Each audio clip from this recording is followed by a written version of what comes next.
Hey guys, Vadal here, showing my third video here, and I just picked up another submission of the year, worth another 7,500 cred.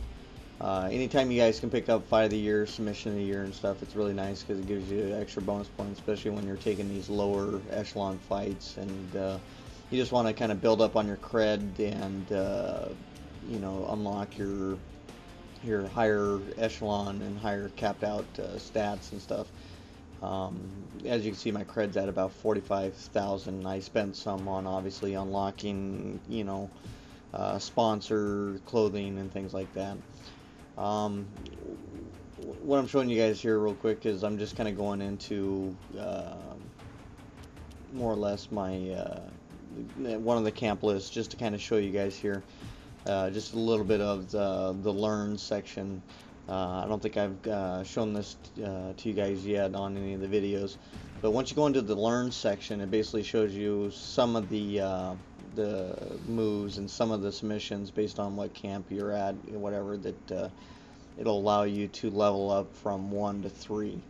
And I'm just going through there, and if you notice, there's quite a few of the generic submissions in here. And it also shows one of the pet peeves of this game. There's so many moves and so many things that are just mislabeled in this game. It just says direct catch when it's not a catch. It's just a standard submission, and all the positions and some of the things that they label and name these things are just absolutely ridiculous. Plus, this whole camp setup this year just drove me nuts because they try to make it personal, I guess, to some of the major camps out there with some of their top tier fighters, but the way they did it doesn't really seem too particularly impartial to one person or the other. Yes, they took some of their signature moves and kind of broke them down to the camps that they belong, but there's a lot of camps out there that obviously didn't make it in, that were in the 2010. And like Wolf Slayer, that's just ridiculous. I'm sorry, those guys should not be in there, especially with the amount of wrestling that they have. Those guys are not known to be wrestlers. Yeah, you got a bunch of boxers at Wolf Slayer, and one of their fortes in that particular camp is a bunch of wrestling moves. But anyways, I'm kind of getting off the beaten path here. What I'm showing you guys now is I'm just picking up more rank 1s, and now that I got some of my stats capped to 70 for submission and ground grappling, I'm now going around and I'm picking up a lot of extra little submissions from different positions. I'm trying not to do too many from one specific position, because it's kind of a waste. I mean, if you have one from a position as a rank 3, I mean, it's more of a stylistic thing, that if you had like 2 different ones from that same position, it's kind of nice. But when you're trying to build a career fighter and you're limited to how many submissions you get overall and how many you can learn, it can be a waste, double learning something from the same position. So I have yet to learn rubber guard, so I'm going to be picking up rubber guard here, and in the next train I'm going to be picking up the rubber guard omoplata. Obviously, in the training sessions, I mean, it's fairly simple. I shouldn't have to explain anything to you guys, and especially at this point, because you can't even get these submissions without having the prerequisite level 70 stuff. So it shouldn't be difficult for you guys to pull these moves off against an opponent, even one that's actively defending, like what you'll see here. Yes, the opponent's going to strike a few times. Yes, he's going to try to transition on you. But if you just hold down the right, the right stick at appropriate times, where you can see the animation for it is that he's grabbing onto his foot and kind of pulling it in a little bit closer to his body. The animation that they have for rubber guard is completely terrible anyways, but again, this game's not entirely accurate. I mean, first of all, for rubber guard, you should never be grabbing your foot like that, unless the guy that you're doing is a complete fat ass or something like that. But your flexibility shouldn't be, that bad, and your foot should never be that high. It should be, up on the back and stuff. But and where he has his hands, they can just easily slip out, or something like that. But anyways, I mean, enough of that. We're talking about the game here. So obviously, I got the first rank of that, and that's it's a pretty neat submission switch, because it gives you their back in referee's position, or what they call back top, or it's got a lot of different names depending on what your grappling background is or whatever, but just call it referee's position for now. But it puts you into that position, and there's a lot of things that you can do from there. I've already picked up a Peruvian necktie from that position, and that's kind of a fun one because it's a little bit more of a flashier submission. It is a good submission. I like it. It's very effective. It's got a lot of, in the game, it's got a lot of sticky factor to it, based on the fact that you partially have the person's back and all that. But it's still a neat, fun submission to pull off, because the animation and stuff like that, it's fluid, it looks nice, so I like having it. And so here I'm switching over to the omoplata, and and this I kind of screwed up a few times. I ended up I shouldn't say a few times. I think one time here I ended up actually using the omoplata to do a transition sweep, just by oops, because I was doing it just before and stuff. I think it's right here even. But anyways, I thought that was kind of funny. But obviously, you guys know I'm a little bit further along in my career now at this point. I think I'm up to 11 or 12 fights. I'm getting pretty close to the point of where it's going to force me into a camp. And I don't know if you guys have noticed, but I've been steering clear of AKA, because that's technically the camp I want to finalize with, me personally. So I haven't been picking up a lot of the move sets that I can learn in AKA. I've been learning everything else rank 1s. Once I get to AKA, I'm going to start leveling stuff up to rank 3 from their camp. And again, it's all preference. It's all, what you guys like. Me personally, that's going to fit what I'm trying to do here as far as a ground game and stuff. And hopefully by the time I'm done with these things, you'll more or less see a kind of finished product, and I'll be in the UFC at that point on the career, and showing you how to fight against the higher and more challenging AIs. Right now, the fight that I did pick up on this one, this is, I think, I can't remember if this was labeled as a tune-up fight or not. It might have been, may not have been, I can't remember.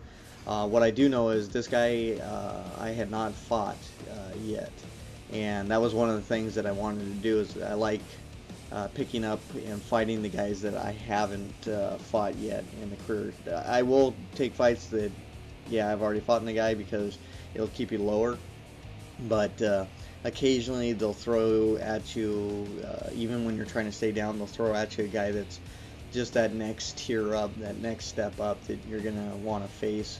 And it gradually kind of steps you, towards where you want to be as far as difficulty. And this guy, you'll see in here, I had some bad timing myself, but you can see I'm kind of getting outplayed by somebody that is a striker that has a little bit faster footwork, faster hands, and some decent takedowns defense, because I had been trying to take him down in the entire first round, and yeah, I spammed a few takedowns. Yeah, I didn't get some great timing, but as you guys see, there's just a few times where luck just didn't go my way, and I almost got myself knocked out. But thankfully, I was able to pull it off in the end, and it's one of the reasons why I'm showing you guys this in particular fight, is because it shows you how infallible you can be and how difficult the game can be, at times.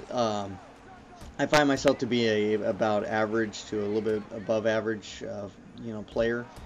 But again, even I have a bad game, and in this, you can see that I'm just, struggling, getting picked apart on certain things. I'm not, putting together any good striking combos. I'm just a little bit behind on my where I should be as far as my footwork and spots I should be in to shoot forward. Plus, here I wasn't as active as I should have been as far as striking goes to advance my position forward in the clinch. But I pulled off a flying armbar submission, and as you can see there, I did a submission switch into a triangle. And to be honest with you, I probably wouldn't have been able to finish the flying armbar.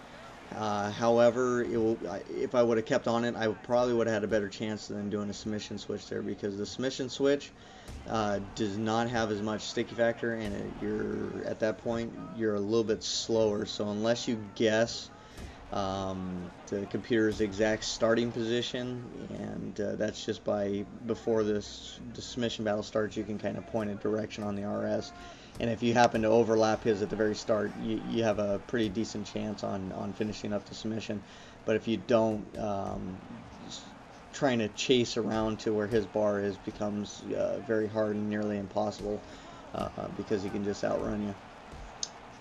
But getting close to the end of the match here, as you can see, as by the damage indicator, my head is bright red and my body's starting to glow quite a bit too. So I'm just getting lit up is what's happening.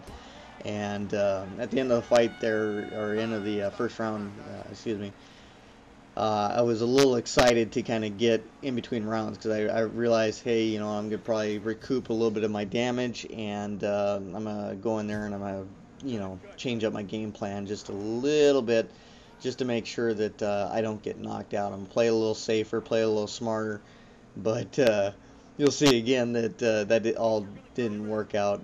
As you'll see here, I come out and I'm already tattooed up, and I get some bad timing stuff. I'm trying to work the legs, work the body a little bit, just try to mix it up, maybe to get ready to set up for a submission. As you can see by his damage indicator, he's kind of on par where I'm at with the as far as the body damage goes. I just got beat up there, but here's a this is kind of the start to the end here. As you notice, he's trying to transition out of it. This is where your ground skills come really into handy. I blocked a lot of his transitions, which helps set up the standing rear naked choke. And as you can see, I was able to chase him down quite easily there, and submitted him. And as you can see, I mean, I was losing this fight, and that also kind of helps out too for submission of the years, because now I'm going to get nominated for that. But anyways, anytime that you are losing behind in a fight and you're kind of getting beaten up, and then you pull off a submission, it's pretty much a guarantee for a submission of the night, and probably will go towards a submission of the year. I've had a few where I've gotten right off the bat submissions, and those have gone to submission of the year, but most often than not, it's because of when you are losing at some point other than another, and then come back and win with it. But anyways, I just wanted to show you guys this video because I enjoyed it. I thought it was a lot of fun, and it shows a little bit more of realistic gameplay that you can be behind but still pull off a win with some good submissions, some good transition blockings, and it's one of the things I do like about this year versus last. Last year, once you got behind the 8-ball on getting beat up, it was real hard to pull off any type of submission game.